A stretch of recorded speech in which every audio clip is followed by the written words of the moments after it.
One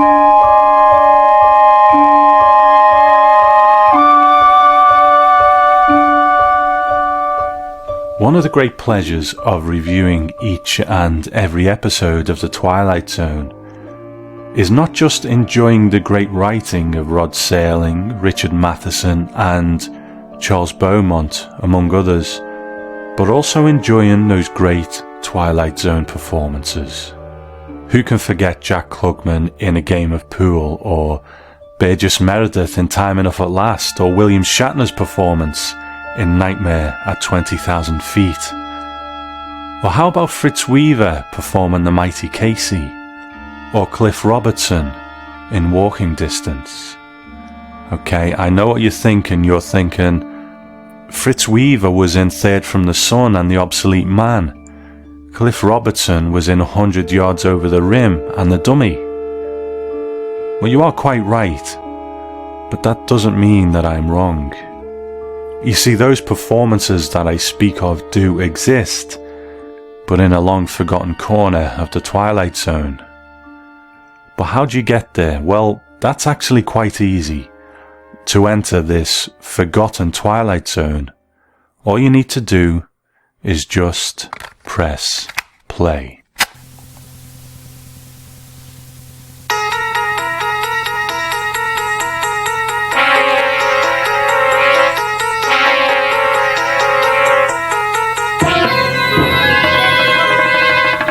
You are traveling through another dimension. A dimension not only of sight and sound, but of mind. A journey into a wondrous land whose boundaries are that of imagination. Next stop, the Twilight Zone.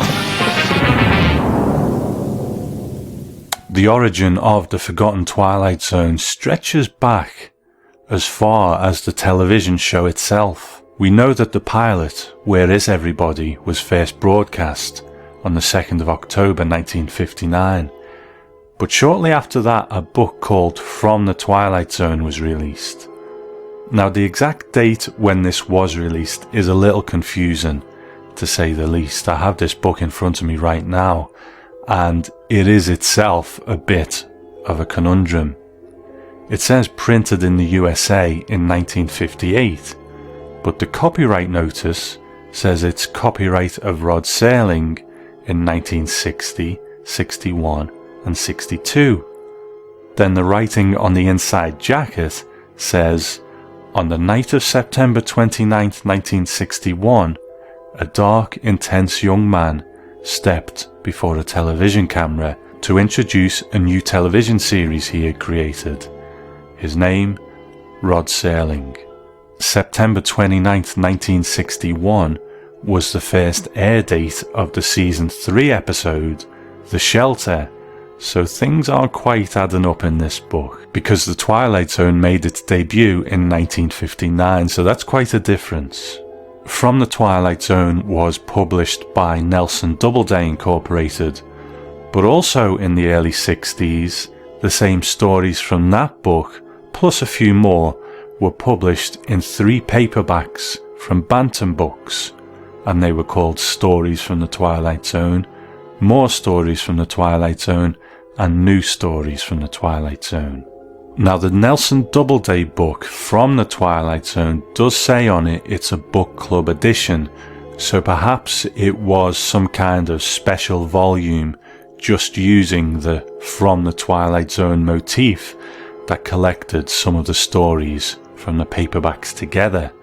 The 3 paperbacks themselves, Stories from the Twilight Zone, More Stories and New Stories, have been reprinted several times over the years, and most recently by the Rod Serling Books imprint with new introductions by Anne Serling. So while the chronology might be slightly confusing, irrespective of what came first, what it comes down to is this. These books were prose stories by Rod Serling based on Twilight Zone episodes or Twilight Zone scripts. They weren't scripts themselves, they were actual stories. And as we've encountered before on the Twilight Zone podcast, Serling would often tweak little details here and there, and the written versions were sometimes a little different from the television versions. So what does all this have to do with that unfamiliar version of the Twilight Zone theme and that unfamiliar voice that we just heard introducing the show?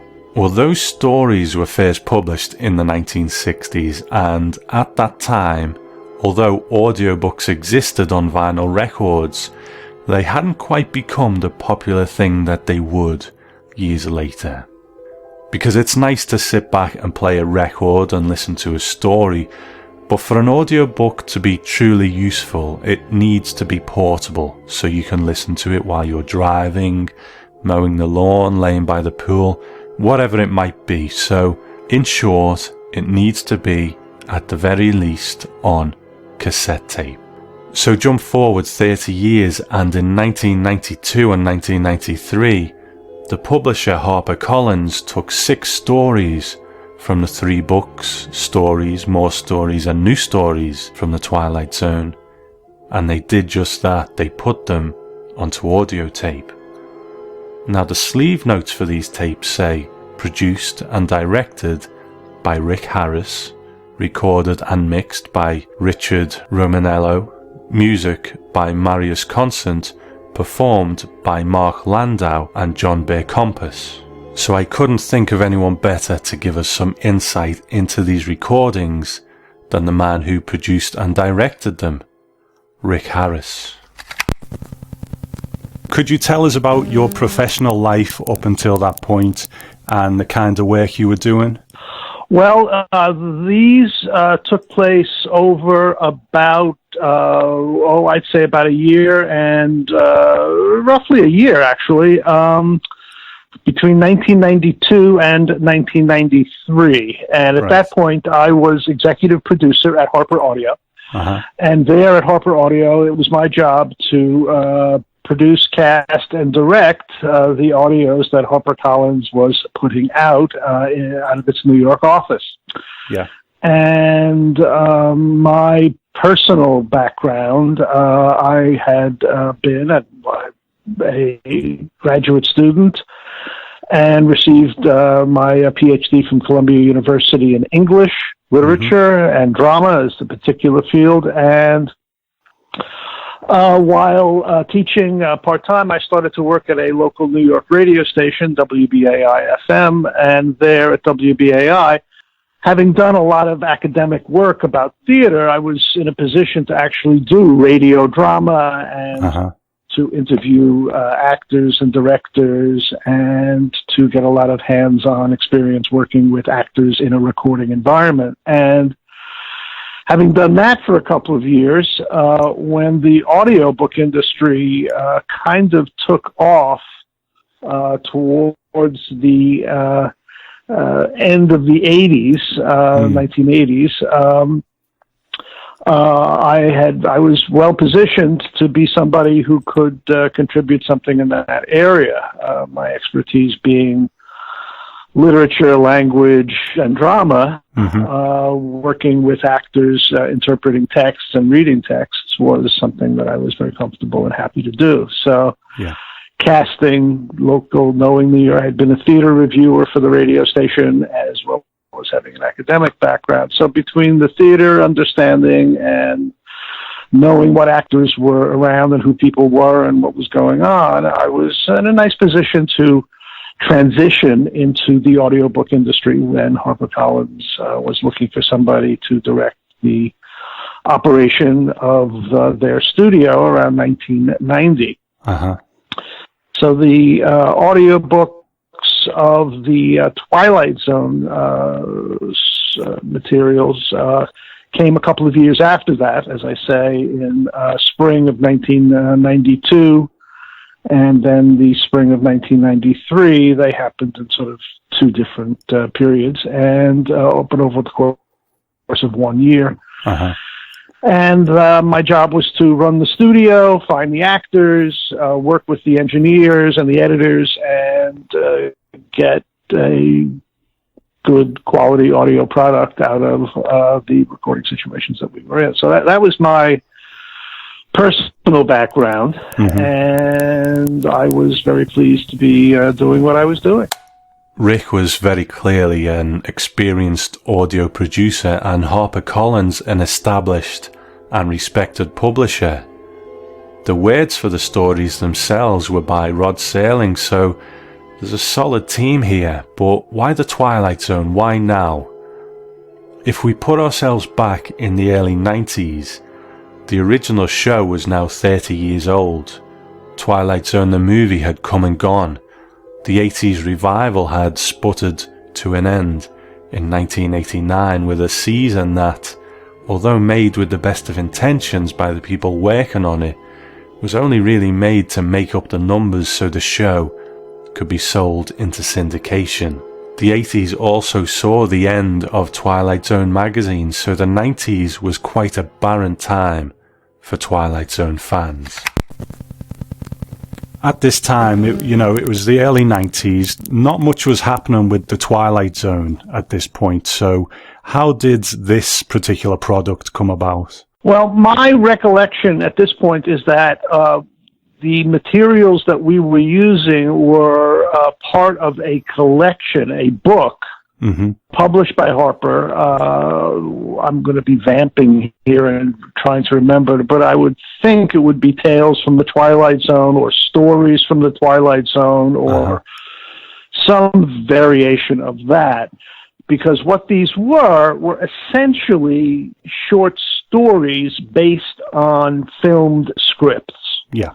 So this was not a script of a television episode. It was based on a television episode, but each individual piece was based on a television episode and placed in a narrative format. Yeah. So that, of course, there was dialogue back and forth. But if you were to just look at it on the printed page, you would say this is a short story.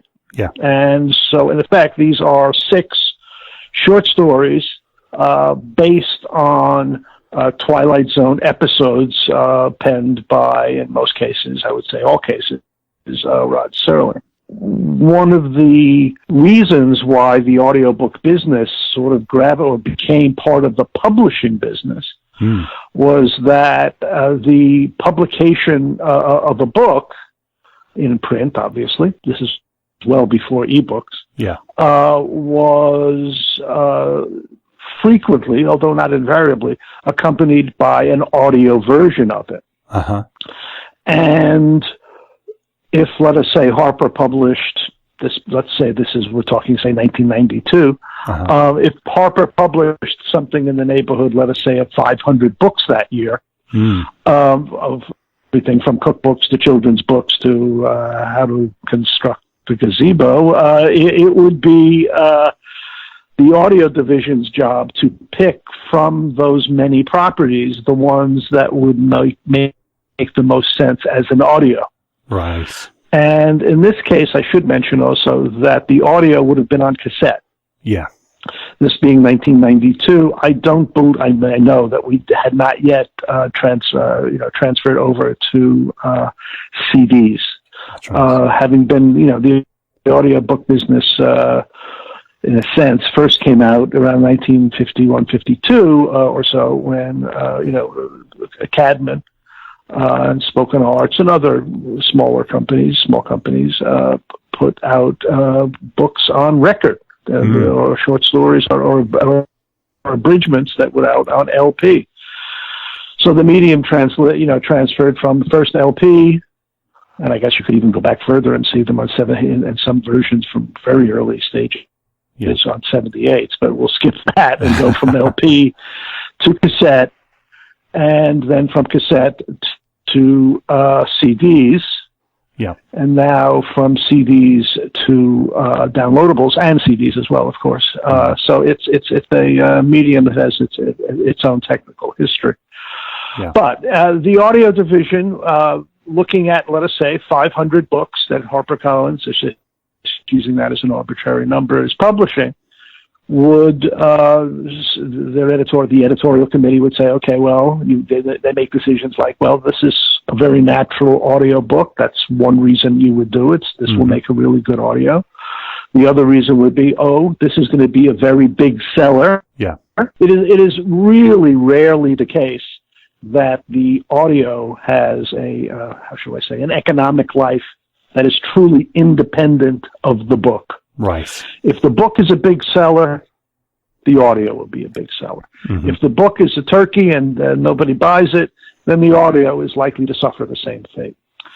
So the audio editorial committee looked clearly at what Harper was publishing and saw that this volume of Twilight Zone stories was going to be published. Yeah. And said, well, this would make a very good audio and is a reasonable prospect to do well. So for both of those reasons, let's do it. If you look on the inside cover of the Harper Audio Twilight Zone tapes, it says that the source is stories from the Twilight Zone from Bantam Books. The 1960, 61 and 62 copyright for the stories was to Rod Serling himself.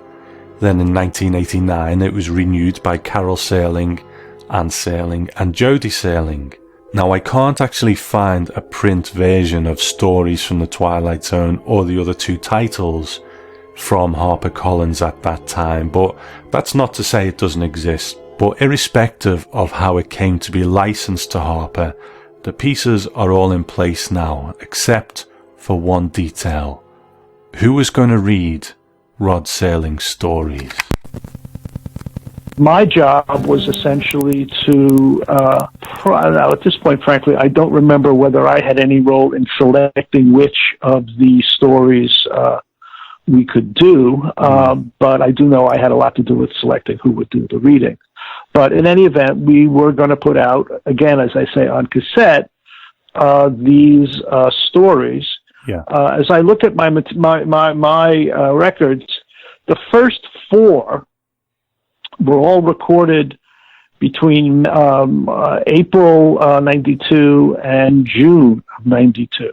Okay. Those four being The Mighty Casey with Fritz Weaver, Walking Distance with Cliff Robertson, Midnight Sun with Lois Nettleton, Odyssey of Flight 33 with Roddy McDowell. Uh-huh. Now, and then we'll talk later about the other two, but those first four, the first two were done in New York, Mighty Casey and Walking Distance, again with Fritz Weaver doing Mighty Casey and Walking Distance, done by Cliff Robertson. I guess it's those, I should say, the now late Fritz Weaver. Uh-huh. And we did those in New York in May. First one was in May. The next one, again, was in June with Cliff Robertson doing Walking Distance. And then I was in Los Angeles and on another project or other projects, and recorded both Lois Nettleton doing Midnight Sun and the Odyssey of Flight 33 in June in Los Angeles of 92. Okay. So that's the history of the first four. So let's just take a moment to ponder what Rick said there. Tape 1, The Mighty Casey, was read by Fritz Weaver. Tape 2, Walking Distance, read by Cliff Robertson. Tape 3, The Odyssey of Flight 33, read by Roddy McDowell. And Tape 4, The Midnight Sun, read by Lois Nettleton. 4 stories written by Rod Serling, read by Twilight Zone stars. I'm going to detour slightly from our chat with Rick to take a look at the first 3 audiobooks. Now, I am going to play some clips, but I do want to stress I don't own the rights to these stories or recordings. They remain the property of their copyright holders, Harper Audio for the recordings themselves, and the Serling estate for the stories. Whenever I use clips from the Twilight Zone on the show, as I am doing with these audio clips, I'm using them in line with fair usage copyright law, and no infringement is intended. So let's press play on that first audiobook. Harper Audio presents The Mighty Casey by Rod Serling, performed by Fritz Weaver. The Season 1 episode, The Mighty Casey, I like to think is one of Twilight Zone's better comedy efforts. Jack Warden as Mouth McGarry has a real comic touch and great timing in this story of Casey, the robotic pitcher who improves the fortunes, temporarily at least, of the Hoboken Zephyrs.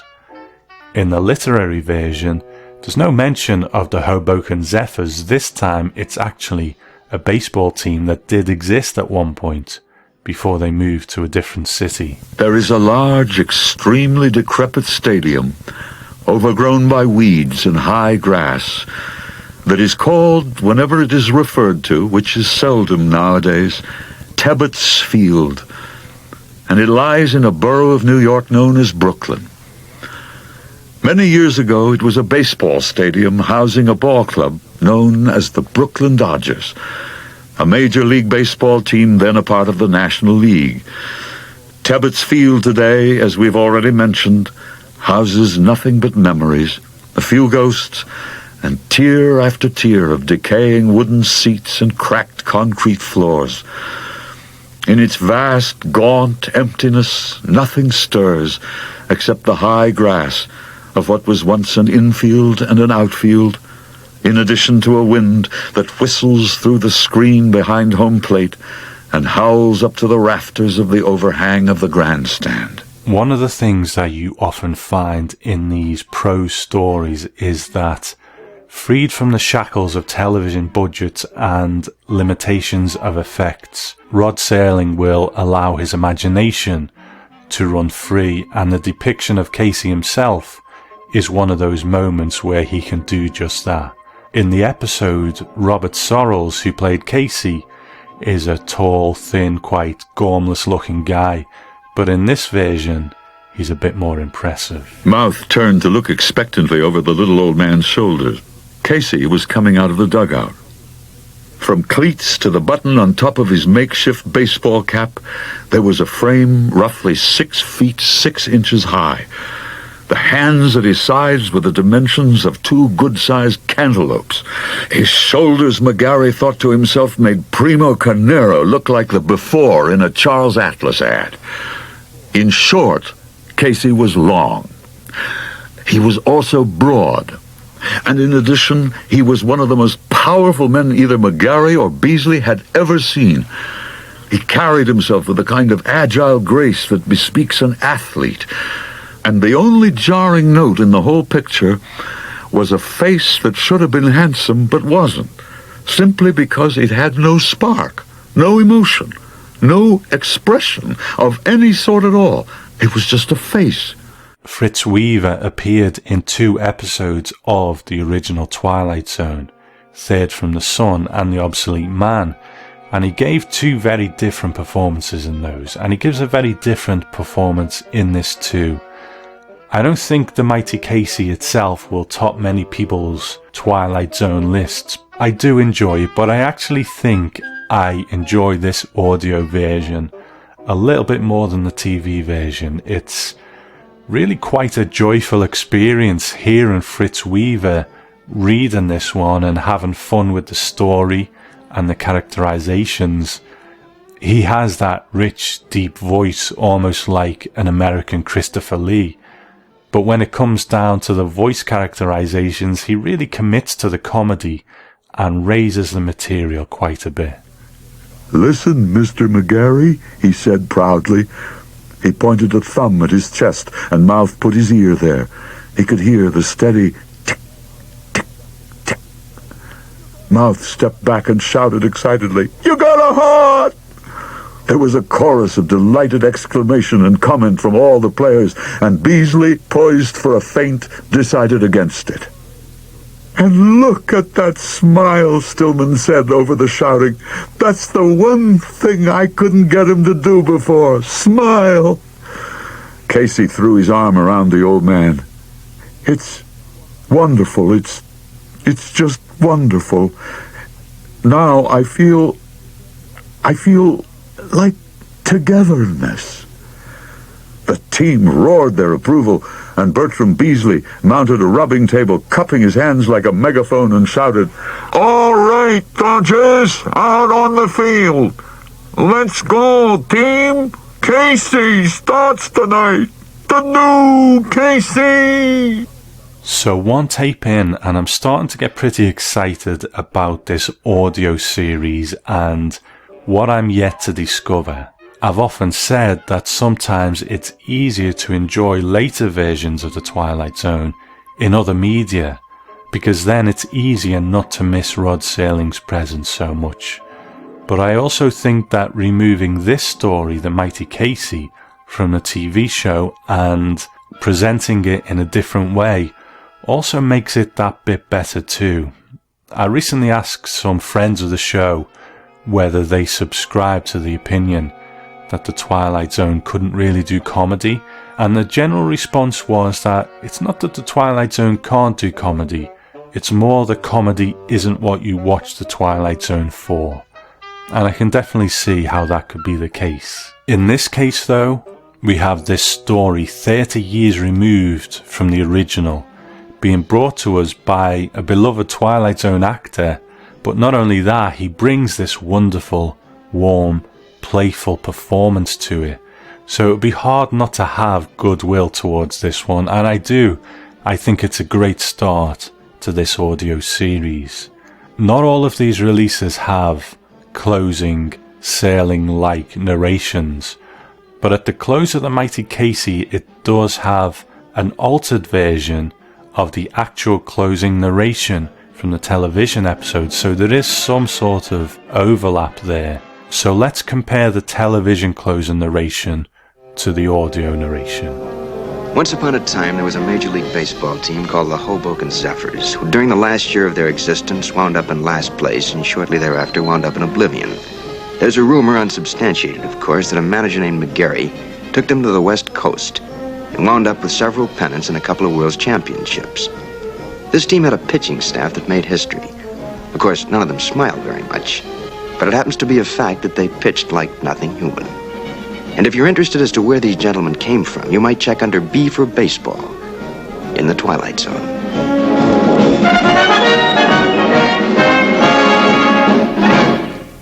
Once upon a time, there was a major league team called the Brooklyn Dodgers, who during the last year of their existence as a ball team wound up in last place, and shortly thereafter wound up in oblivion.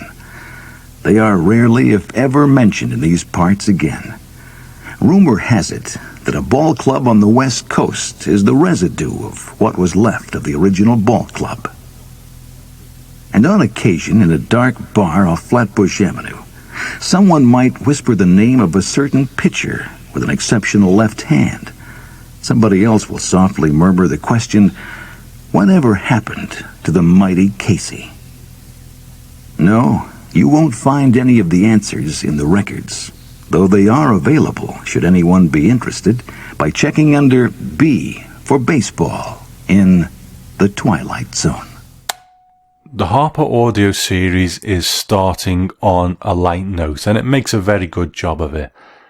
But how's it going to fare with one of the Twilight Zone's most celebrated episodes?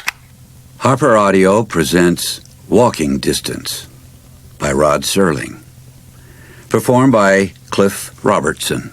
I said a moment ago when we were talking about The Mighty Casey that in the written versions of these stories, Rod Serling could go to places that budget and effects wouldn't allow in the television versions. But as this version of Walking Distance shows, that's not the only way that he expands on things. In the TV show, we meet Martin Sloan as he approaches his old hometown of Homewood. He's a successful man approaching middle age who is starting to realize that the life he's made for himself in the material world of business is an empty existence when he compares it to the summers of his youth. In the written version though, we meet him before he even gets in his car to make that trip, and we get to spend some time understanding where he is in life and how this is affecting him. So prose gives Serling the opportunity to add backstory, character and all that good stuff that writers love. To be fair to the TV version, I think when Martin Sloan rolls into town, we get what his state of mind is thanks to Serling's script, Gig Young's performance and Robert Stevens' direction. So I'm not saying one version is better than the other. They both exist quite comfortably together, and both are welcome. His name was Martin Sloan, and he was 36 years old. As he looked at his reflection in the dresser mirror, he felt that recurring surprise that the tall, attractive man staring back was he. And beyond that was the wonder that the image bore no real relationship to the man himself. There was Martin Sloan, a tall 6'2" with a lean, suntanned face, a straight nose and a square jaw. Just a few threads of gray on either temple, medium-set eyes, a good face all in all. The inventory continued down the glass. Brooks Brothers suit that fitted with casual perfection. Hathaway shirt and silk tie. Thin gold watch, and all of it so appropriate, so full of taste. He continued to stare at himself and marveled at how a veneer could be spread over a man's frame to camouflage what was underneath. Because that's what he was looking at this moment. Camouflage. Hell yes, he was Martin Sloan, an ad agency exec with a fabulous bachelor apartment on Park overlooking 63rd. And he drove a red Mercedes-Benz, and he was an agile-minded, very creative, oh so subtly pushy kind of rising young man. He could order in French and call Jackie Gleason by his first name and feel the very odd warmth of status when the maitre d' at Sardi's East or the Colony or Danny's Hideaway called him by name and smiled a quiet, respectful deference when he entered their places. But the hell of it, the misery of it, was that Martin Sloan had an incipient ulcer that at this moment began a slow, raking crawl over his insides. He knew panic a dozen times a day. That convulsive, breath-stopping ice cube feeling of doubt and indecision, of being second-guessed, of being wrong, the effort to make his voice firm, his decision sound irrevocable, when deep inside his gut, worse as each day passed, he felt a vague slipping away of all the props he conjured up and took on the stage with him when he faced the president of the agency, the clients, or the other account execs. And that ulcer, that goddamned ulcer. We know by now that Serling treasured the simplicity of the idyllic small American town. It runs through a lot of his work. Martin Sloan wants to return to one in walking distance. Gart Williams wants to go to one in A Stop at Willoughby. Through the black and white 50s lens where it's all picket fences and apple pie, Serling would often put us in that time and place that meant so much to him. Walking Distance on the page reads almost like a poetic ode to that time and place, and when it's read by Cliff Robertson, even more so. Martin walked down Oak Street, the street he'd grown up on. It stretched out ahead of him, flanked by big, full-leafed maple trees that cast sharp black shadows against the brilliant whiteness of the sunshine. Big two-story Victorian houses set back behind long green lawns were old friends to him. He rattled off names of their owners as he walked slowly down the sidewalk. Van Buren, Wilcox, Abernathy. He looked across the street. Over there, Dr. Bradbury, Mulrooney, Gray. He stopped and leaned against a tree. The street was exactly as he remembered it. He felt the bittersweet pang of nostalgia. He remembered the games he played with the kids on this street, the newspapers he delivered, the small boy accidents on roller skates and bicycles, and the people. The faces and names that fused in his mind now. His house was on the corner, and for some reason, he wanted to save this for last. Walking Distance is a very reflective episode. It's virtually all made up of Martin Sloan remembering various aspects of his childhood, whether it's the games he played or the soda he drank. But then there comes a point where his father has to talk some sense into him and snap him out of it. So let's enjoy that scene as performed by Gig Young playing Martin Sloan and Frank Overton playing Robert Sloan. And then let's hear it done by Cliff Robertson. Martin. Yes, Pop. You have to leave here. There's no room. There's no place. Do you understand that? I see that now, but I don't understand. Why not? I guess because we only get one chance. Maybe there's only one summer to every customer. That little boy, the one I know, the one who belongs here, this is his summer, just as it was yours once. Don't make him share it.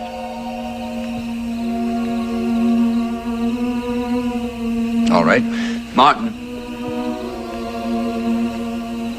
Is it so bad where you're from? I thought so, Pop. I've been living at a dead run, and I was tired. And one day I knew I had to come back here. I had to come back and get on a merry-go-round and eat cotton candy and listen to a band concert. I had to stop and breathe and close my eyes and smell and listen. Martin? Yes, Dad. Robert put his hand on Martin's shoulder. You have to leave here. There's no room for you. And there's no place. Do you understand? Martin nodded and said softly, I see that now. But I don't understand. Why not? Robert smiled. I guess because we only get one chance. Maybe there's only one summer to a customer. Now his voice was deep and rich with compassion. The little boy, the one I know, the one who belongs here, this is his summer, Martin. Just as it was yours one time. He shook his head. Don't make him share it. Martin rose and looked off toward the darkened park. Is it so bad where you're from? Robert asked him. I thought so, Martin answered. I've been living at a dead run, Dad. I've been weak, and I made believe I was strong. I've been scared to death, but I've been playing a strong man. And suddenly it all caught up with me. And I felt so tired, Pop. I felt so damn tired. Running for so long. Then, one day, I knew I had to come back. I had to come back and get on a merry-go-round and listen to a band concert and eat cotton candy. I had to stop and breathe and close my eyes and smell and listen. This is no criticism of Bernard Herrmann's walking distance score, but I am glad that Cliff Robertson's reading is free from music or effects. Robertson's voice has such a weight to it, and he can pull off that reflective tone tinged with regret so beautifully. He was a perfect choice for this story. He'd obviously have been much older than Gig Young was when he played Martin Sloan, but Robertson isn't just playing that character, he's given life to a cast of characters, young and old. Now he is famous in the Twilight Zone for the episodes 100 Yards Over the Rim and The Dummy, but I have no doubt that if he'd been the one to play Martin Sloan in Walking Distance, he'd have been great in that too. He paces his reading of the story beautifully, using short moments of silence so that when he does speak, that slightly cracked, aged voice carries even more weight. If you can find this story, I'd recommend taking some time, finding a quiet place, and really letting yourself get lost in the story read by Cliff Robertson's voice. Martin Sloan, age 36, vice president in charge of media. Successful in most things, but not in the one effort that all men try at some time in their lives, trying to go home again.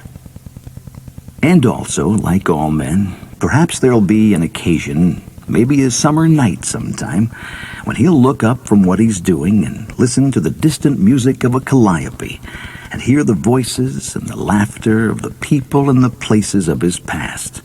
And perhaps across his mind there'll flit a little errant wish that a man might not have to become old, never outgrow the parks and the merry-go-rounds of his youth.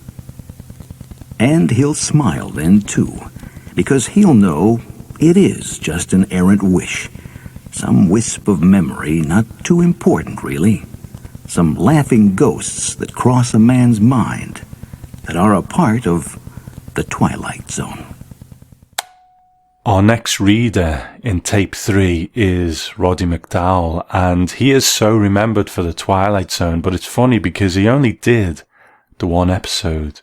But it is one of those episodes where the ending especially is well and truly a part of pop culture, when he ends up in the zoo at the end of People Are Alike All Over. That episode was actually based upon a short story itself, but it couldn't be included in this collection because it wasn't written by Rod Serling. It was called Brothers Beyond the Void, and it was written by Paul Fairman. But that wasn't the end of Roddy McDowall's connection to Rod Serling's work. He went on to be in Planet of the Apes, and also in the first story of Rod Serling's Night Gallery, and then finally this reading of the Season 2 episode, Odyssey of Flight 33. Harper Audio presents The Odyssey of Flight 33 by Rod Serling, performed by Roddy McDowall. What I love about The Odyssey of Flight 33, as I mentioned when I reviewed it, is that stories of air disasters have a terrible mystique all of their own, because we will never truly know what happened in those moments when disaster strikes. And because of that, we can fill that gap with conspiracy or fantasy or whatever direction our minds will take us in. And that's the genius of Rod Serling's story. That's what he's doing. He's filling that gap. But in the written version, he gets to give us a glimpse of both sides. The strange occurrences that happened to Flight 33 in the air, and also how it became a kind of aviation legend or ghost story on the ground. They don't talk about the flight much anymore, at least the pros don't. On occasion, a vastly theoretical article will appear in a Sunday supplement, or mention will be made in a book on air disasters, but, by and large, the world's day-to-day catastrophes are sufficient in scope and number to take even the loss of a giant airliner off the agenda. But with the pros, it's different. It isn't that other flight talk takes precedence.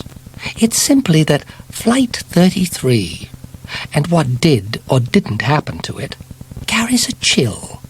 I won't spend too long on this one because apart from little touches like that, little bits of character and backstory as well, this is pretty much the same as the television version, which is fine, it's a great episode. But there is one moment in The Odyssey of Flight 33 that maybe in those pre-Jurassic Park days is more suited to the audio format.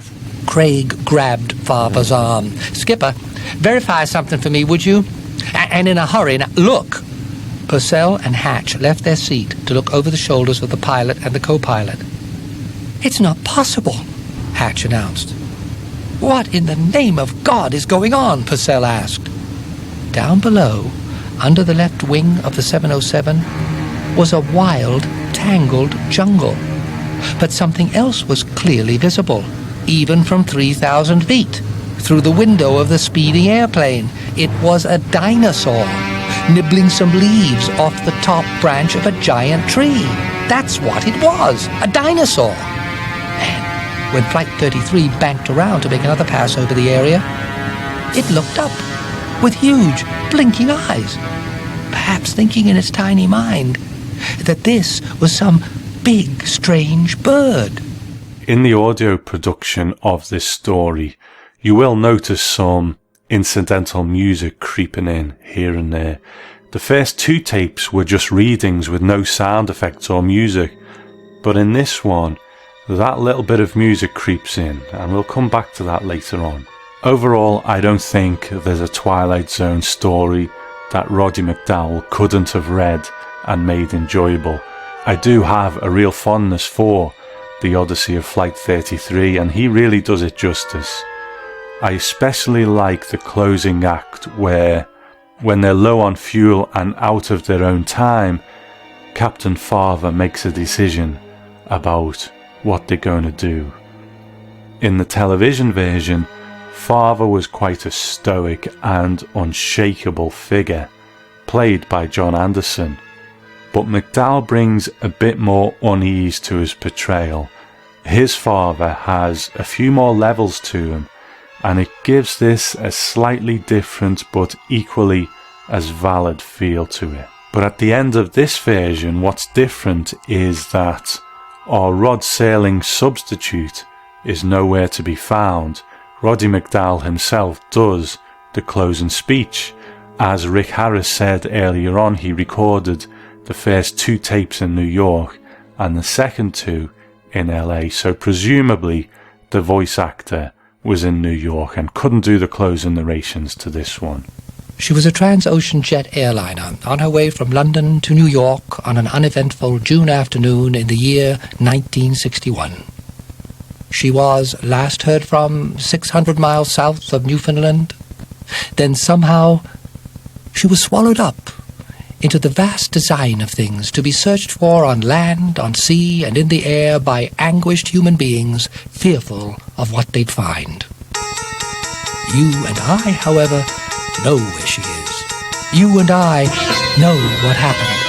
So, if some moment, any moment, you hear the sound of jet engines flying atop the overcast, engines that sound searching and lost, engines that sound desperate, shoot up a flare or do something, that would be Transocean 33 trying to get home from the Twilight Zone.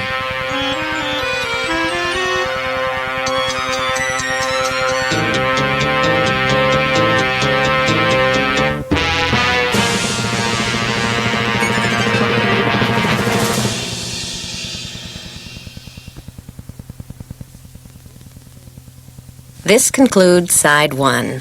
Please fast forward the tape to the end and turn it over.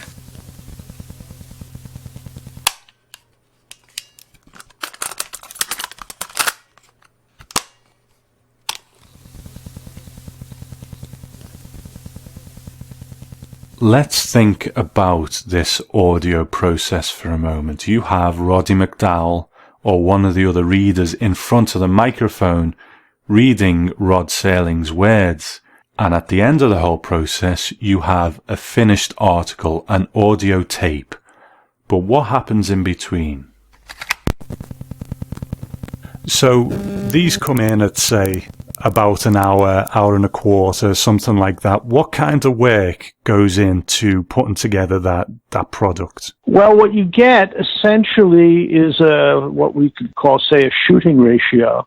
If you've got an hour-long story, you can absolutely count on it taking a minimum of twice that to record it. That recording involves the performer doing something, making a mistake, stopping, going back, picking up the mistake, and then moving on. And the director-producer's role is to work with the engineer, who is, in this case, I'm reasonably sure was Richard Romaniello, my recording engineer at the time at Harper Collins. And he would hear things that I didn't hear. I would hear things that he didn't hear. The actor would hear things that neither one of us heard. And between the three of us, we are interpreting a text and listening to a performance. The reader, let us say again, reading an hour-long story, takes a couple of hours to do it. And that, of course, varies by proficiency. So there is just no question that some people read better than others. And there are people who are wonderful actors who can't read very well because that's not how they work. They memorize, they internalize, and then having memorized and internalized, they sound like gold. They're wonderful. But when they read, when they are just looking at the words, because nobody walks in there having memorized the script. Okay, start with that. They have a whole range of proficiency in reading ability and stumble over words, don't stumble over words. Some people read fast, some people read slow. So you have differences of tempo, differences of proficiency. But having factored all of that in, you can walk in saying, okay, I've got an hour script to do today. I think I can get this done within X number of hours. And generally, it's about 2 to 1. If it's an hour-long script, you can almost certainly get it done in about 2 hours. A little more, a little less, depending, again, on tempo efficiency. So that's the first thing. And then it's edited. While the actor is performing, I, as the director, am talking nonstop, as you can understand, letting the actor know how well he or she is doing, saying lovely things, and making sure that he or she feels comfortable about what they're doing and how they're doing it, and trying to elicit and to correct and say, no, that word is pronounced this way, or that really means this, or whatever it might be, and trying not to be too much a pain in the butt on the one hand, or too passive on the other. But while all of that is happening, the engineer is sitting next to me, and he, in this case it's a he, is marking a script. He's got the same script that I've got, that the actor's got, so there's 3 scripts involved. And his script gets marked, and his script gets clearly, it becomes in effect a roadmap for the next person involved in the process, whom I'll come to in a second. But the engineer marks every mistake, marks every cough, marks every hiccup, anything that would in fact affect the quality of the performance and of the recording. So at the end of, let us say, 2 hours, the recording engineer has and at this point, I should say, I mean, this is worth saying, in 1992, we were right at the edge of recording digitally. Right. But I would argue, best of my recollection, is that by around 92, we were still recording on reel-to-reel tape. We were still recording on 15-inch reels or hubs of audio tape, Ampex probably, Ampex 506 even more probably, and recording at 15 inches per second. So what really meant is that every half an hour there would be a natural break because the reel would run out. And in all probability, we were recording 2 times. You would have a master and a safety. Okay. And so so audio tape, 15-inch audio tape, a 1/4-inch thickness, north-south thickness, so to speak, not depth of thickness, but 1/4-inch tape, and or 1-inch tape. Frankly, I don't remember, 1/2-inch tape. It was a slightly bulky process because you were dealing with tapes that if you were recording, as I was to be during the course of this particular series of projects in Los Angeles, we'd have to ship tape if the studio happened not to have tape, or the kind of tape we wanted them to have. So it was a rather bulky process. But long story short, the script gets marked. It's recorded on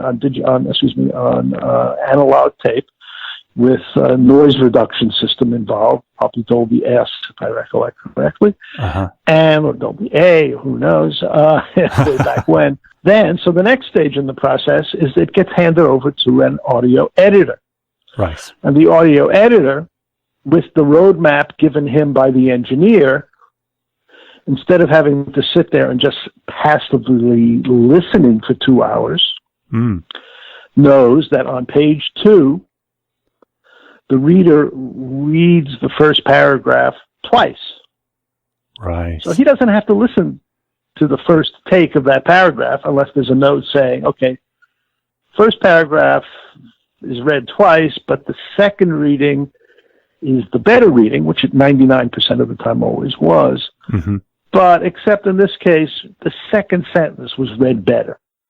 And I would have given my editor, the engineer, that note if that were the case. But the predominant case was that if there was a retake, the retake was better. And there was a retake for a reason, because there was a mistake in the initial take, and so you do it over again. Presumably you've done it over better, or you've done it, or you do it 3 or 4 or 5 times. And generally, again speaking, that fifth take is the one you're going to use. Right. So the engineer, the editor, instead of having to listen to all 4 takes, goes to the 5th take, cuts the 2 takes together that he wants, and marches on. We are, of course, talking a rather old period of time in which tape was spliced with a razor blade, and those 2 pieces were put together with splicing tape. Oh my God! So that this is mildly prehistoric, but it is nevertheless the way in which it was done. Yeah, and that essentially is the process whereby a 2-hour recording becomes a 1-hour final product through the hands of the recorder, the reader recorder, the director who's contributing whatever he or she contributes, the engineer, and then finally the editor. And that would basically be the story. We would then pick music, which at this distance I am baffled what we used for music. I have no idea what we used for music. We had, of course, various libraries, but it is, I think, the case that the Twilight Zone music, the real music from the Twilight Zone TV series, was well owned. Mm-hmm. I mean, extremely well owned, and was not available for use for the fun of it. I frankly do not know what music we used. I would wager that what we did was come up with something that had a feeling. Well, I can answer that for you if you want. Well, please. I would love to know the answer to that. What did we use? Well, you did actually use the Twilight Zone theme, but it was obviously... Really? Oh, great. It was a new recording of it. I guess it was done on some sort of electric keyboard or something. Sure. I'm sure that. Yeah. Yeah, and then you had a guy kind of doing the opening narration, the Rod Serling thing, and I don't know if you remember him. I do remember him, as a matter of fact. Yes. Yeah, because he had a sort of Serling inflection to his voice, but he wasn't doing a Rod Serling impersonation as such. Okay. I in fact can vaguely. I do in fact know where I know who the actor is. I remember him on the radio from New York. Mm-hmm. He was a sort of a part of a radio team, and he was one of like 3 or 4 people who were always on this radio program. And he always did voices. He did a lot of voices. I see. And at some point, I sought him out and asked him if he would do this little, Rod Serling riff, if you will. And he did it. Yes. So if we were able, I'm delighted to hear that we were able to find a way to get the authentic tunes, so to speak, from Twilight Zone. So that's great. Oh, good. That is excellent to hear. That certainly does contribute to the authenticity of what we would do. One of the pleasures of those first 3 audio tapes is its established Twilight Zone actors doing stories that they weren't originally involved in. But when we come to tape number 4, The Midnight Sun, Rick Harris was able to bring back the lead actress from that episode, Lois Nettleton, to read the story. In the original episode, Lois played the character of Norma. Harper Audio presents The Midnight Sun by Rod Serling, performed by Lois Nettleton. When she first appeared in the Twilight Zone, Lois Nettleton would have been in her early 30s.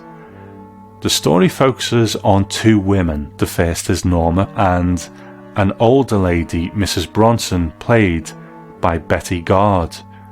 The 2 women live in the same apartment building in New York City, But as the Earth moves closer and closer to the Sun, the planet has been plunged into crisis, and things that were previously taken for granted, like water, start to become valuable commodities, as do certain skills that will help people to stay cool, like repairing air conditioning and refrigerators. In the original screenplay for The Midnight Sun, there were 2 scenes that were included that never ended up in the end product.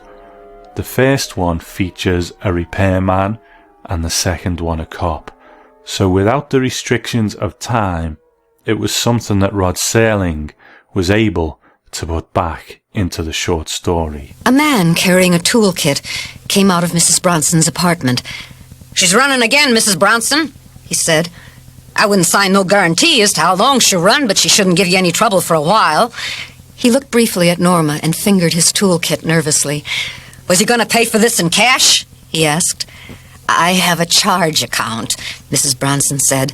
The repairman was ill at ease. "Boss said I should start collecting in cash." He looked a little apologetically toward Norma. "We've been working round the clock. Refrigerator's breaking down every minute and a half. Everybody and his brother trying to make ice. Then with the current being cut off every couple hours, it's tough on the machines." With obvious effort, he looked back at Mrs. Bronson. "About that bill, Mrs. Bronson." "How much is it?" The repairman looked down at his toolkit. His voice was low. "I gotta charge you $100. He just shook his head disconsolately. The quiet of Mrs. Bronson's voice did not cover her dismay. $100? For 15 minutes' work? The repairman nodded miserably. For 15 minutes' work. Most outfits are charging double that, and even triple. It's been that way for a month. Ever since... He looked out the hall window toward the street. Ever since the thing happened. This situation, the Earth moving closer and closer to the Sun, is not something that our main characters can figure a way out of. The inevitable will happen. As Rod Serling said in his opening narration, they've been handed a death sentence. It's just a question of what do you do in the meantime? Do you stay and wait for it? Or do you try to delay it as long as you can by travelling across the country? So let's hear Norma make that decision. Once in 1961 when Lois Nettleton was in her 30s, and then again 30 years later in 1992 when she was in her 60s. Aren't you gonna leave? No. No, I'm not going to leave. You know, Mrs. Bronson, I keep getting this crazy thought. This crazy thought that I'm going to wake up and none of this will have happened. I'll wake up in a cool bed. It'll be night outside. And there'll be a wind. Branches rustling. Shadows on the sidewalk. A moon.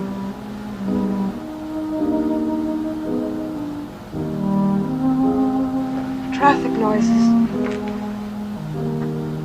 Automobiles. Garbage cans. Milk bottles. And voices. "Aren't you gonna leave?" she blurted. Norma shook her head. "No, I'm not gonna leave." She forced a smile, then turned and went back into her apartment, leaving the door open. Mrs. Bronson followed her. Norma walked over to the window. The sun bathed her with its heat and with its strange, almost malevolent light. It had changed the entire city. The streets, the buildings, the stores had taken on a sickly oyster color. The air was heavy, soggy. Norma felt perspiration rolling down her back and her legs. "I keep getting this crazy thought," she said. "This crazy thought that I'll wake up and none of this will have happened. I'll wake up in a cool bed and it'll be night outside and there'll be a wind And there'll be branches rustling, shadows on the sidewalk, a moon. She turned her face to stare directly out of the window. It was like standing in front of an open oven. The waves of heat struck at her, pushed into her flesh, poured through her pores. And traffic noises, she continued in a softer voice. Automobiles, garbage cans, milk bottles, voices. She raised her hand and pulled at the cord of the Venetian blind. The slats closed and the room became shadowed, but the heat remained. What's nice about this reading is that when she did it, Lois Nettleton was now actually a little older than her co-star Betty Gard was in the television version. If the years have altered Lois's voice, it's only very slightly, but she does a wonderful job of playing both roles this time round, still giving her younger self that vitality that is gradually fading away in the heat, but she's still hanging on to hope as much as she can. And Mrs. Bronson is obviously older in years and struggling more because of those years. I'm sorry. My dear child, I'm so sorry. It would be so much better if what? If I were to just die. She looked up into Norma's face. So much better for you. Norma knelt down, cupping the old face in her hands. Don't ever say that again to me, Mrs. Bronson. For God's sake, don't ever say that again. We need each other now. We need each other desperately. The great triumph of the television version of this story is that the weight of the situation, the hopelessness is just palpable, and the oppressiveness of the heat is really carried over to the audience, so you can feel the weight of it bearing down on you too. These people are going to die, it's inevitable. Or is it? Well, the twist puts a different spin on how they're going to die. So that's the whole point. But what's interesting is that in the first two tapes, The Mighty Casey and Walking Distance, it's purely just Fritz Weaver and Cliff Robertson reading the story. In the third tape, The Odyssey of Flight 33, they introduce a couple of little effects and music cues. But in this one, there's quite a bit of background music and sound effects, so the tapes seem to be evolving as they go on.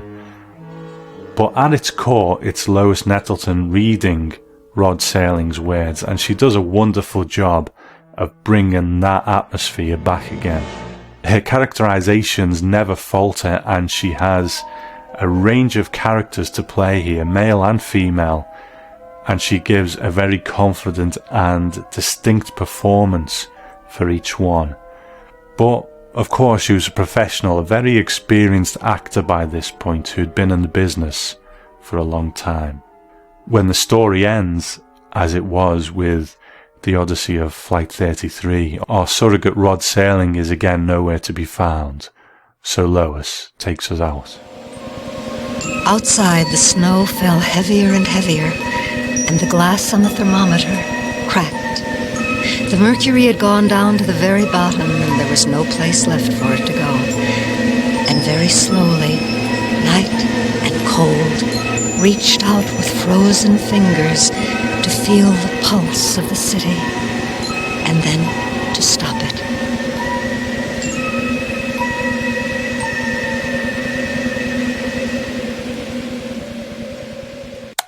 So that was our 4 initial tapes, but as Rick said, all recorded in 1992, but that still leaves 2 to go. The latter 2, The Lonely with Jean Marsh and Monsters Are Due on Maple Street with Theodore Bickel, those were done a year later. Those were done in May of 93. Uh-huh. And I frankly have absolutely no idea why there is a year's gap between the first 4 and the latter 2. It could have been something to do with packaging, whereby we put out 4, and for some reason decided it would be a more attractive package to put out 6, and we had to record another 2. Mm-hmm. I could make up any number of reasons why, but whatever the reasons were, we decided to do an additional 2, the last 6. Yeah. And the body of those works essentially consists of 6 stories. So in tape number 5, we're going back to Maple Street in another of the Twilight Zone's most celebrated episodes. Harper Audio presents The Monsters Are Due on Maple Street by Rod Serling, performed by Theodore Bickel. Although it is one of the Twilight Zone's most celebrated episodes, doing it in this way on audio brings with it a few challenges. There are several characters, male and female, all interacting with each other, overlapping with the dialogue building up pace as the story goes on. So potentially it's a difficult read for the Austrian actor Theodore Bickel. The actors that we've had so far in this audio series all played parts in pretty high-profile Twilight Zone episodes, but Theodore Bickel's wasn't quite up there with the likes of Walking Distance. He played quite an unusual character called Oliver Krangle in the Season 3 episode, 4 o'clock. School superintendent, please. Hello, is this the school superintendent? Yeah, well, this is a concerned citizen, and this call has to do with a teacher in your employ. His name is Farwell. William J. Farwell teaches at your North End High School. That's correct. Well, the man is morally objectionable. He's a drinker, a carouser, and I have it on good authority that his relationships with the students are questionable at best. He should be discharged immediately. Well, never mind who this is. I happen to be giving you facts, and these facts are what is at issue. The Monsters Are Due on Maple Street is maybe the first example of a setup that Rod Serling would return to several times. Put a group of people together, throw in some reason for them to look at each other with suspicion and see what happens. It is usually the case, as it is in Maple Street, that if people just trusted each other and worked together, then they should be able to overcome whatever the obstacle is. But unfortunately, that's not what people usually do, which is precisely Rod Serling's point. It was Saturday afternoon on Maple Street, and the late sun retained some of the warmth of a persistent Indian summer. People along the street marveled at winter's delay and took advantage of it. Lawns were being mowed, cars polished, kids played hopscotch on the sidewalks. Old Mr. Van Horn, the patriarch of the street, who lived alone, had moved his power saw out on his lawn and was fashioning new pickets for his fence. A good humor man bicycled in, around the corner, and was inundated by children and by shouts of, "Wait a minute!" from small boys hurrying to con nickels from their parents. It was 4:40 p.m. The football game blared from a portable radio on the front porch, blending with the other sounds of a Saturday afternoon in October. Maple Street, 4:40 p.m. Maple Street in its last calm and reflective moments before the monsters came. Rod Serling is drawing us in with another of his idyllic American neighborhoods, but this time around he shows us this friendly exterior is only a veneer, and when a couple of strange things happen around the neighborhood, like lights going on and off by themselves, that veneer slips away, revealing distrust and prejudice amongst the neighbors. They started to walk away from the group when they heard the boy's voice. Tommy Bishop, aged 12, had stepped out in front of the others and was calling out to them. "Mr. Bran, Mr. Martin, you better not leave." Steve took a step back toward him. "Why not?" he asked. "They don't want you to," Tommy said. Steve and Don exchanged a look. "Who doesn't want us to?" Steve asked him. Tommy looked up toward the sky. "Them," he said. "Them?" Steve asked. "Who are them?" Charlie squealed. "Whoever was in that thing that came by overhead," Tommy said intently. Steve walked slowly back toward the boy and stopped close to him. "What, Tommy?" he asked. "Whoever was in that thing that came over," Tommy repeated. "I don't think they want us to leave here." McCarthyism, racism, it's all here in Serling's cautionary tale, and it's the kind of story that every generation should have its own version of. Theodore Bickel is a fine actor, and he has a great speaking voice with a wonderful accent, but if I have a criticism, it's that at times his voice characterizations aren't always very distinct from one another, because Maple Street is quite dense with characters and some of them only have small parts, so when a lot of people are talking and butting in and arguing, if you don't know the story of Maple Street, I would imagine it could get a little confusing without very distinct and clearly different vocal characterizations. But like I said earlier, it is probably the most difficult to read of all of these stories for that reason. Lots of characters, and as I do know the Maple Street story very well, I could follow it, and I imagine most Twilight Zone fans can. And to give him his due, at the end when he's given the alien characters to voice, his voice work is right on point. Now, the 2000s Twilight Zone had its own version of The Monsters Are Due on Maple Street that wasn't entirely successful, and I think this one does the job a lot better. But then again, these are Serling's words, completely unfiltered and read exactly as he'd written them. Up on top of the hill, two men, screened by the darkness, stood near the entrance to a spaceship and looked down on Maple Street. The first figure said, "Understand the procedure now? Just stop a few of their machines and radios and telephones and lawn mowers, throw them into darkness for a few hours, and then watch the pattern unfold." "And this pattern is always the same?" the second figure asked. The answer came, "With few variations. They pick the most dangerous enemy they can find, and it's themselves. All we need to do is sit back and watch." With one more tape to go, the Harper audio series still had one more surprise for the audience. Now, it was great to have Lois Nettleton back for the Midnight Sun, but for the sixth and final tape, Rick Harris did bring back an actress that had been in the story that she was going to read, but there was a further intriguing little detail that made this one a little bit different. We picked the actors.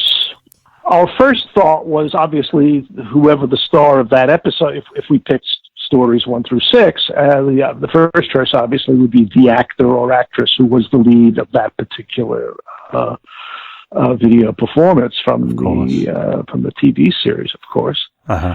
But in most cases, either they were not available or were sadly deceased, or there was another practical reason why that person was not available. So what we decided to do was to come up with actors who had been leads and had been on the Twilight Zone, but not necessarily for that particular story. Yeah. So these were Twilight Zone identified performers reading Twilight Zone material. Jean Marsh, actually, my recollection is that the story that she read, The Lonely, she was in fact in that episode, but she, in fact, as I recollect it, was sort of the robot or the otherworldly figure. That's right, yeah. Just to state the obvious, when you do an audiobook, although there is dialogue, and the actor or actress will read in a variety of voices. Essentially, it's a one-person. It is, in fact, a one-person act. He or she reads every word, and whether he or she is playing the narrator, protagonist, or playing a character in the story, it's essentially a one-person show. Yeah. And each of these actors, although, as I say, are not directly, were not in the absolutely original version. These were all people who had been on the Twilight Zone and had done very nice work, and who, in fact, I knew to be good actors. Yeah.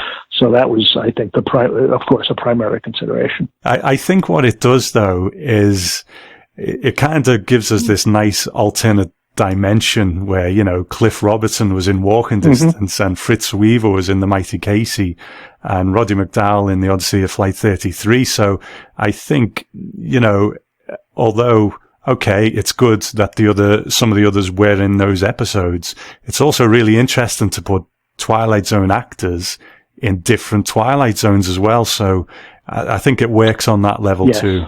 Well, I mean, when you're dealing with a good reader, I mean, a talented performer, he or she takes on what there is in the language and embodies it with his or her particular talent and style and temperament and tempo.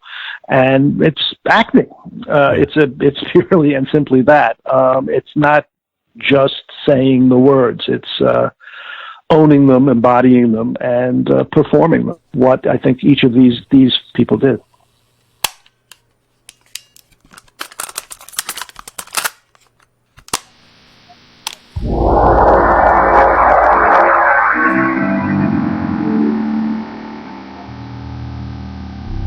Harper Audio presents The Lonely by Rod Serling, performed by Jean Marsh.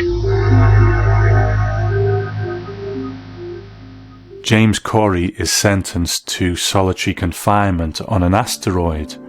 The only contact he has with other people is short supply drop-offs every few months where he's brought food and other essential items, but even those visits are very quick.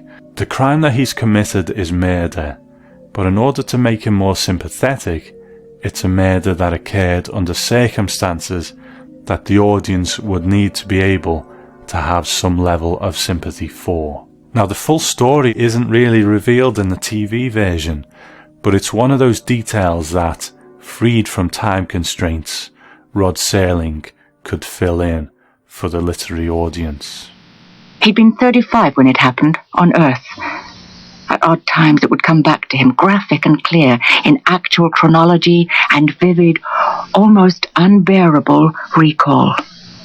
He could see the dead body of his wife, struck down by a wildly speeding driver. This incredibly beautiful woman, in one violent, shrieking moment, was turned into a thing of horror to lie, an unrecognizable pulp, on a city street, while the drunken maniac responsible careened along to wind up against a lamppost. Corey saw it happen from his apartment window and dashed out into the street. He took one look at his wife and then ran towards the smashed car. The driver was getting out, his face ashen with a sudden sobriety laced with horror.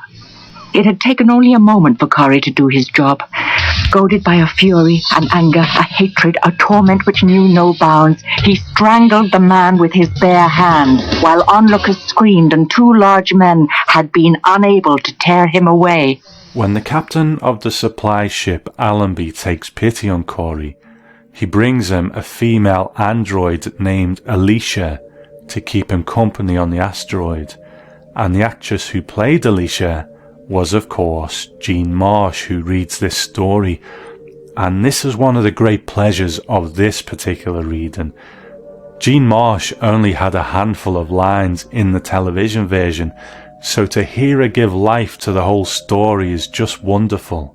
But also, when you're waiting for her to speak Alicia's first line again in the audio version, you're on the edge of your seat because you want to hear what it's like now. My name's Alicia. What's your name? Get out of here. Get out of here! I don't need a machine. Go on, get out of here! My name's Alicia. What's your name?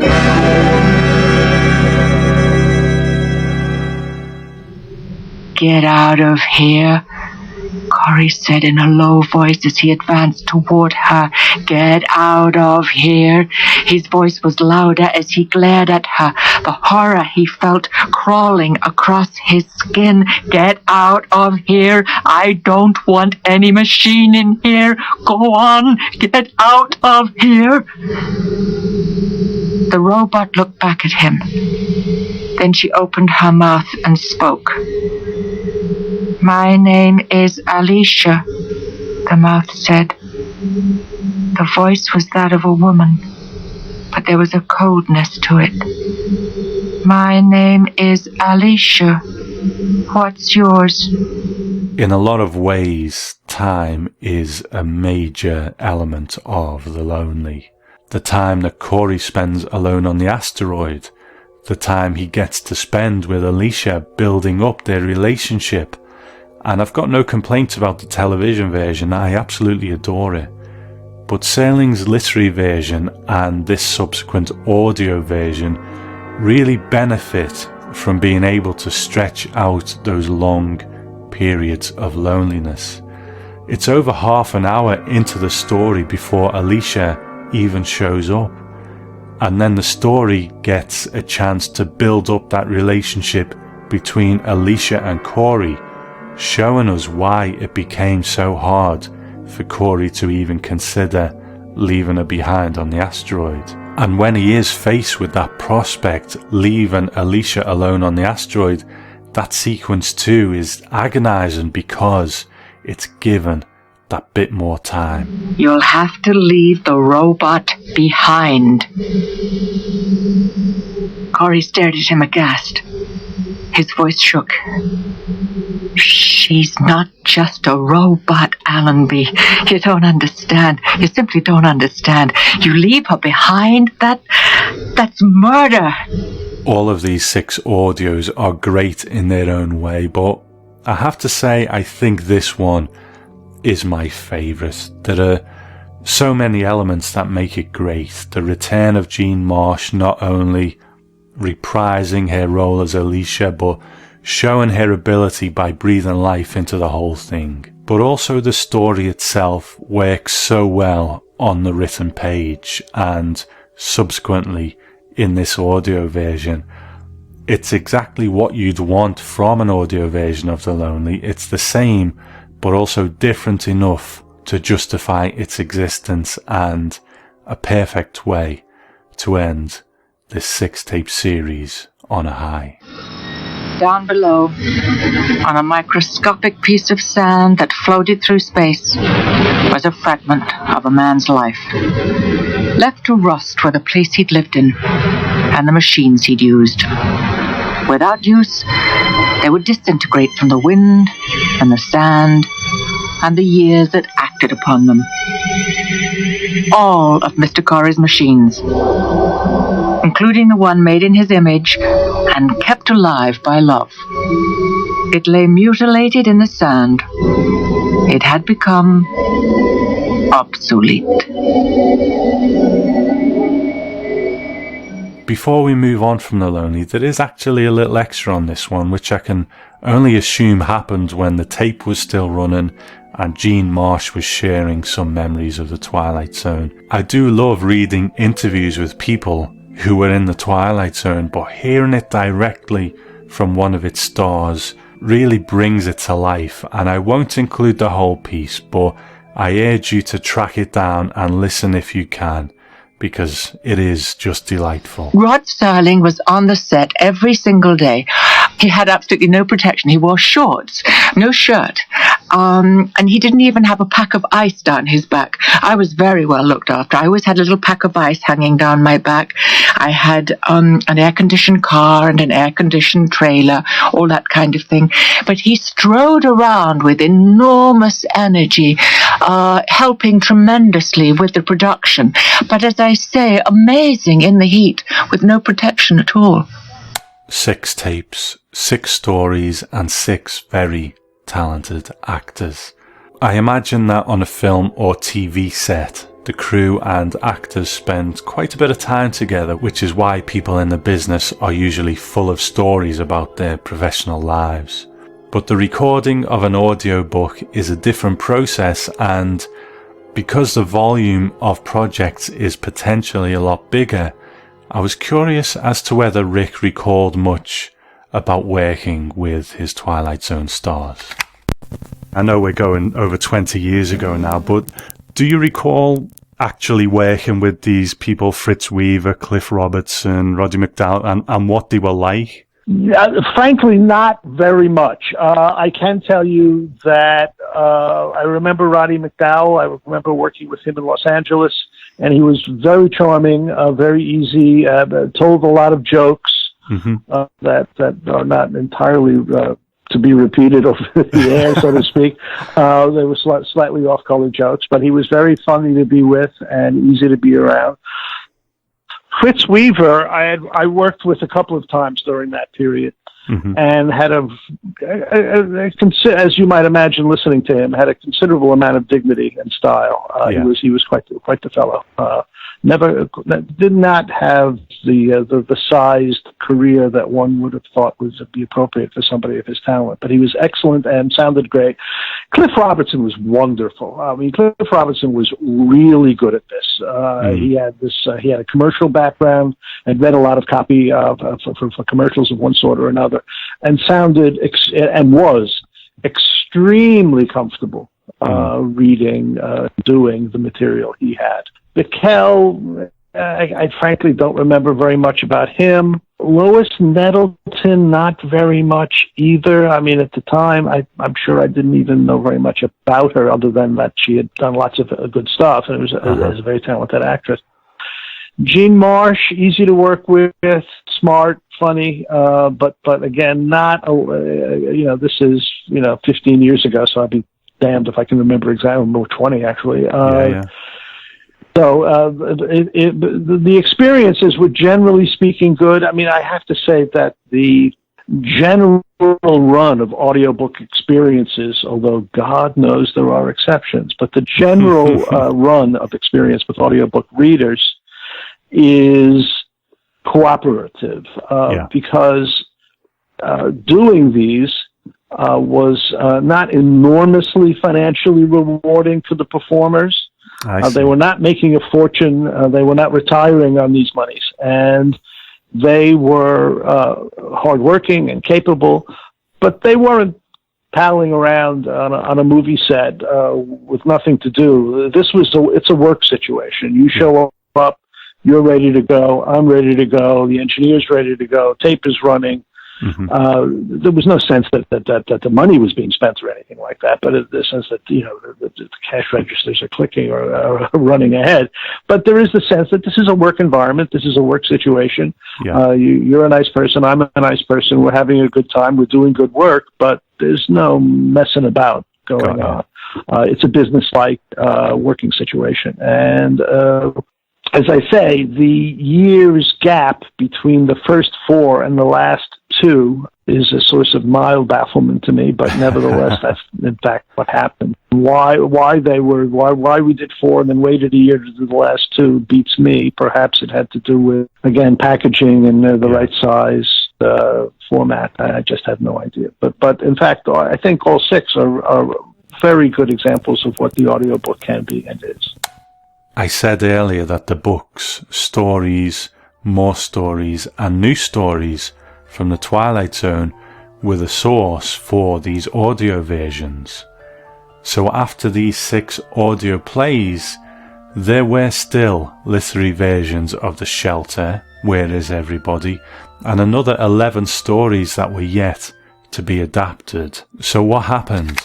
When they came out, did you have any idea? I mean, did you watch the numbers on these things to see how successful they were, and was there any talk of doing more? No and no. My job essentially was to do them. Yeah. And my general understanding was that if I really liked it, it probably wouldn't sell, and if I didn't like it, it probably would sell. My understanding of the marketplace was a bit on the rudimentary side. As to why the number stopped at 6, I can't tell you. My best guess is that the book on which they were based, or the source book from which the stories came, did not sell so very many that the prospect of doing them rather than the next whatever novel Jeffrey Archer book coming out might be was that was an editorial choice. It was invariably an editorial choice. I had almost no role in the selection of material. My job was essentially to do them, to find the right actor or actress for the part. There are hopefully some of you out there who have sitting on a shelf at home these 6 tapes, and it would be nice to think that they still get some play every now and again. But for those of you who haven't heard them and want to, I hope that after hearing these clips and Rick's memories about producing them, your curiosity has been piqued and you want to hear them for yourself. So how do you go about getting hold of them? For me, this journey began with just a look through eBay, because I'll often just put in the words Twilight Zone into the search box and see what comes up. So it might be another book to add to the collection or some piece of interesting memorabilia. But this time I saw for sale sealed editions of The Mighty Casey and Walking Distance, the first 2 of these tapes. Now, at first glance, I thought they might be some sort of old release of the episodes themselves on VHS, maybe single episode editions. But then there on the cover it said performed by Fritz Weaver and Cliff Robertson, so it didn't quite make sense to me at that point. I of course then looked deeper into it and I saw what they actually were, and I bought them immediately. Now, at the time of recording this, you can still get those first 2 tapes at very reasonable prices on eBay or Amazon, in the region of £10 sealed or cheaper used. Getting hold of the next 4 tapes varied in its level of difficulty, and I have to thank Brandy Giacola and Tony Albarella for assisting me in gathering these stories. Tapes 3 and 4, The Odyssey of Flight 33 and The Midnight Sun, were also fairly reasonably priced, perhaps a few pound more, but you might just have to be creative with how you search for them, because sometimes on Amazon they are listed as the tape versions of the Twilight Zone radio stories of the same name, so you might just have to be a bit careful there. But the last 2, The Monsters Are Due on Maple Street and The Lonely, they might cause you some problems. If you manage to find them, you will probably end up having to pay out for them. So if you see them at a reasonable price, I would be grabbing them straight away. Well, would it surprise you to know that The Monsters Are Due on Maple Street tape is listed on Amazon now for $300? Yes.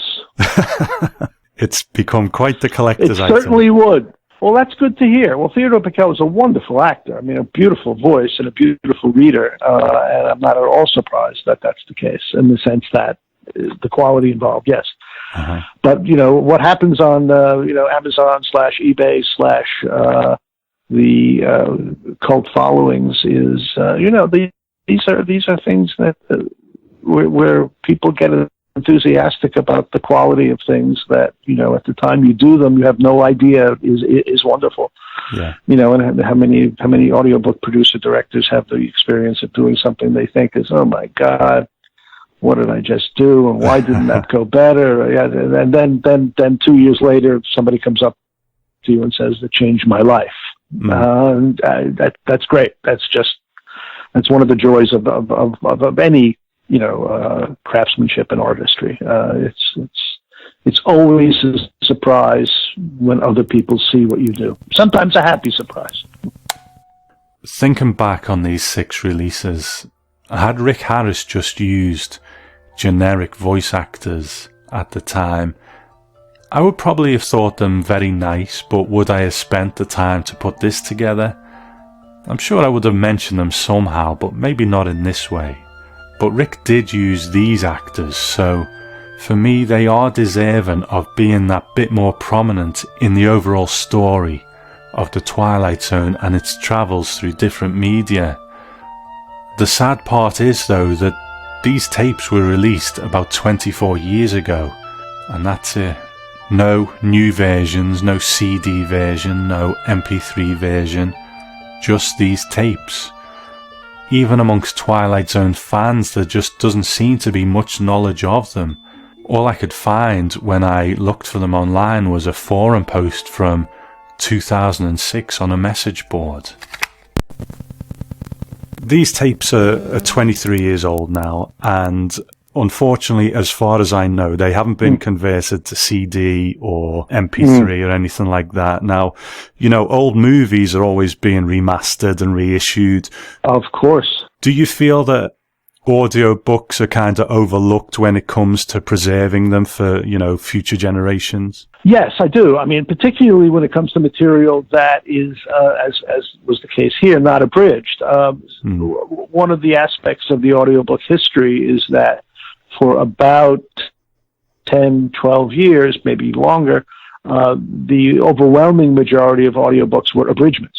Yeah. If you had a Nelson DeMille novel or a Jeffrey Archer novel, that unabridged would run 15, 20 hours. It was invariably the case that book was then 6 hours long when the audio book abridgment came out, when the audio came out. So I think for those, that's, I think, not particularly a wonderful thing, except, again, with the massive exception of a wonderful performance, because there is always something that a wonderful performance brings to a text that, whether it's abridged or unabridged, makes no difference whatsoever. I mean, they're just a wonderful, from the Cadman Archives, there's a wonderful performance by Henry Fonda of the Grapes of Materials from parts of The Grapes of Wrath by John Steinbeck, the film in which, of course, he starred as Tom Joad. But that recording is only about 45 minutes long. Yeah. On the one hand, you can say, well, that's just 45 minutes out of, a 15-hour, let's say, a 15-hour novel. And that is certainly true. It is not the same thing as the novel, on the one hand.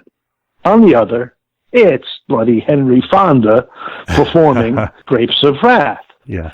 And so that kind of balancing act, deciding what's enormously valuable and what is less,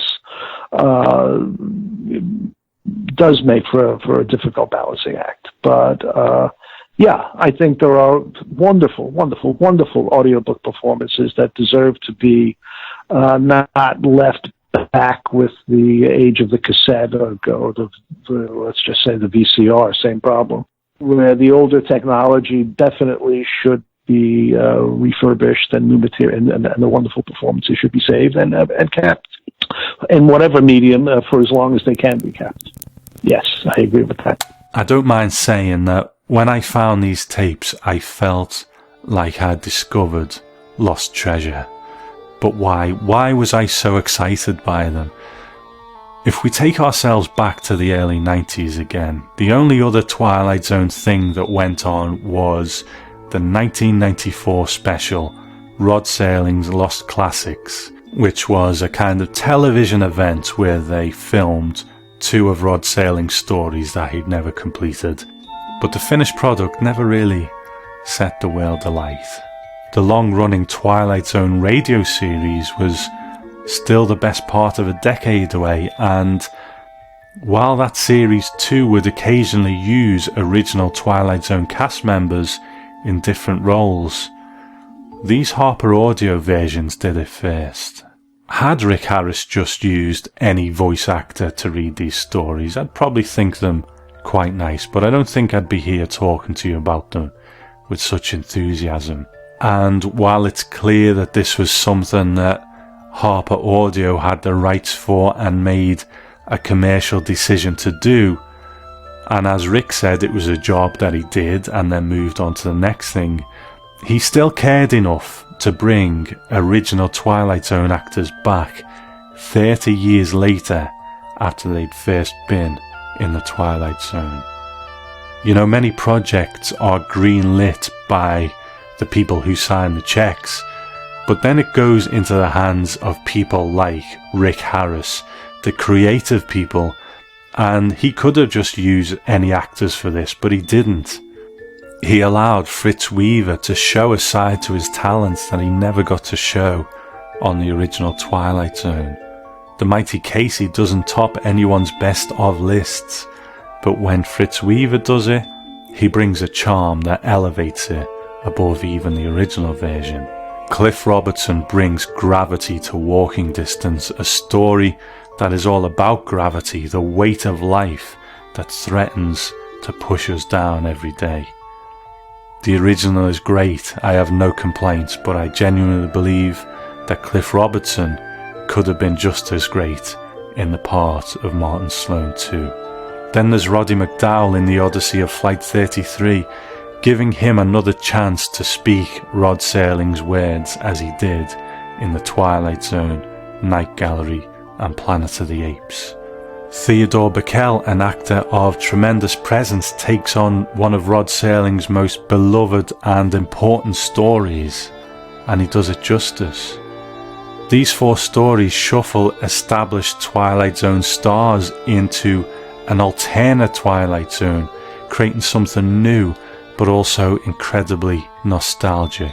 But as well as these alternate takes on established stories, there's the joy of hearing Lois Nettleton returning to the same story that she took part in 30 years earlier and making us feel that heat all over again in The Midnight Sun. And then there's Jean Marsh. We all loved her as Alicia in The Lonely, but this time she not only gets to reprise that role, but she gives voice to the whole thing, with a voice that she barely got to use the first time round. These audio tapes were made 30 years after the Twilight Zone ended. For all intents and purposes, at that time they were the Twilight Zone. Rod Serling's words, straight from his typewriter, read by actors who had helped make the show so special in the first place. I like to think that they didn't just come back because it was a job, but also to honour Rod Serling almost 20 years after he passed away. I think these tapes are pretty special, and if I hope for anything, it's that perhaps this episode will make people hunt down those tapes, preserve them, cherish them, and enjoy them for the lost treasures that they are, because the sad truth is, a remastered version is unlikely to ever happen. And I do understand, to dig out the original master tapes, even if they still exist, then remaster them and release them on a digital format would cost money and would need to be commercially viable in and of itself. I imagine most people listening to this would support a project like that, but is that enough in the commercial world? I don't know. That's a question for someone who knows the business, but maybe if there's a future Blu-ray release, that process could be brought into those releases, so they could be a special feature on those discs and wouldn't have to carry the cost themselves. Just an idea. I don't know how feasible that is, because these are special, and maybe the electronic version of the music hasn't aged that well, and the Serling-esque narrator isn't going to be to everyone's taste, but what matters is the readings themselves. They do hold up, but more than that, they're a vital part of the history of the Twilight Zone. When Rick Harris brought 6 actors together from a show they'd been in 30 years before to honour the written words of Rod Serling, it would be tragic if these were lost. I've called this special episode of the Twilight Zone podcast The Forgotten Twilight Zone, which seems quite cruel in a way, but it's no criticism of the product itself. It's more a reflection of this Twilight Zone being born onto an extremely perishable format that was reaching the end of its run. Some might say that these tapes being so rare is something that makes them special, but for me what makes them special is the readings themselves. They deserve to be preserved, and they deserve to still be enjoyed, because this is a Twilight Zone that deserves to be anything but forgotten. I was really happy to discover them. You know, it was like finding lost treasure. Roddy McDowall doing The Odyssey of Flight 33, Cliff Robertson doing Walking Distance, you know, and I know my Twilight Zone because I do this show, and, you know, I collect all kinds of stuff, and then I just happened upon these, and it was, like I said, it was like finding lost treasure. So that's wonderful. I'm so pleased to hear that. You know, that's all my questions, Rick, but I just want to say thank you for, you know, helping me out and shedding a bit more light on these little lost gems for me. Thank you. My pleasure. It was a pleasure doing them way back when, and it's a pleasure talking about them now, and I hope they continue to give pleasure not just to you, but to anybody who happens upon them.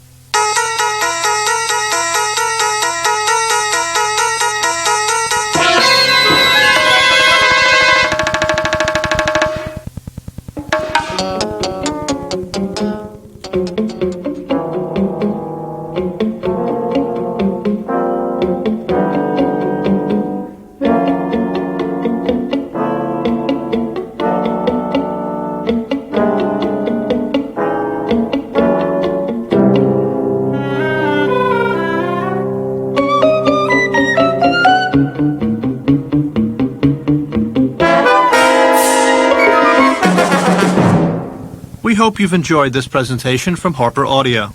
To order other titles or for a complete catalog, please call us at 1-800-331-3761. That's 1-800-331-3761. Thank you.